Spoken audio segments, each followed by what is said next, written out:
اور سب مل کر اللہ کی ہدایت کی رسی کو مضبوط پکڑے رہنا اور فرقے فرقے نہ ہو جانا، اور اپنے اوپر اللہ کی اس مہربانی کو یاد رکھنا جب تم ایک دوسرے کے دشمن تھے تو اس نے تمہارے دلوں میں الفت ڈال دی اور تم اس کی مہربانی سے بھائی بھائی ہو گئے، اور تم آگ کے گڑھے کے کنارے تک پہنچ چکے تھے تو اس نے تم کو اس سے بچا لیا۔ اس طرح اللہ تم کو اپنی آیتیں کھول کھول کر سناتا ہے تاکہ تم راہ راست پر رہو۔ جن لوگوں نے اپنے دین کے حصے بکھرے کر لیے اور خود بھی کئی کئی فرقے ہو گئے، ان سے تم کو کچھ کام نہیں، ان کا کام اللہ کے حوالے، پھر جو کچھ وہ کرتے رہے ہیں وہ ان کو سب بتائے گا۔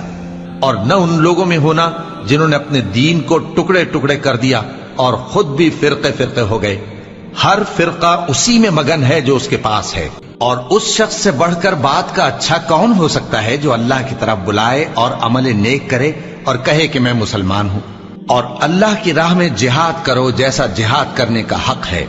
اس نے تم کو منتخب کیا ہے اور تم پر دین کی کسی بات میں تنگی نہیں کی، اور تمہارے لیے تمہارے باپ ابراہیم کا دین پسند کیا،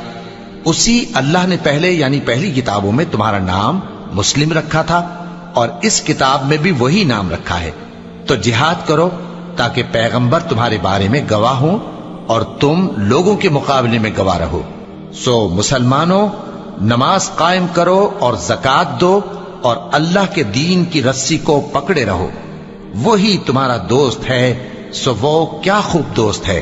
اور کیا خوب مددگار ہے۔ اور جو میری نصیحت سے منہ پھیرے گا اس کی زندگی تنگ ہو جائے گی، اور قیامت کو ہم اسے اندھا کر کے اٹھائیں گے۔ وہ کہے گا کہ میرے پروردگار، تو نے مجھے اندھا کر کے کیوں اٹھایا؟ میں تو دیکھتا بھالتا تھا۔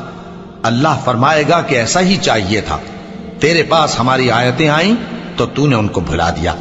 اسی طرح آج ہم تجھ کو بھلا دیں گے۔